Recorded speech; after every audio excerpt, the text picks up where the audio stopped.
መንደራ ትምህርት ቤት የመጣው በ1999 ነው። አሁን 15ኛ ዓመቴን።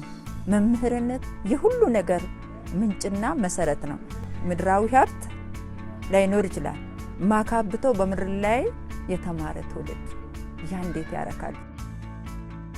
ሽንት ቤት በርግጥ እኔ እንደመጣው እዚህ ትምህርት ቤት ሲመጣ ሽንት ቤት ነበረ፣ ግን የሞላት ሽንት ቤት ነበረ እና ለተማሪ ምቹ አልነበረም።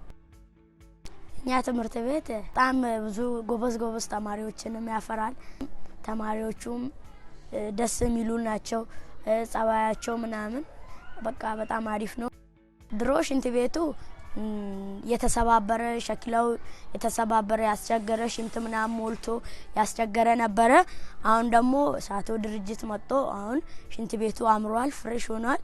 ተማሪም በስትክክል የተጠቀመ ነው፣ የተንከባከብነው ነው። እናንተ ደግሞ ከመጣችሁት ቀለም ተቀብቶ በር ኖሮ ቁልፍ ኖሮ ከምንም በላይ በሩ ክፍት ላይ ተቀምጦ መሽናት መጸዳዳት ለልጆችም ለሴቶች በተለይ በራቸውን ዘግተው ስለሚቀመጡ ይሄ ትልቅ ለውጥ ነው፣ ደግሞ ትልቅም ጥቅም ነው።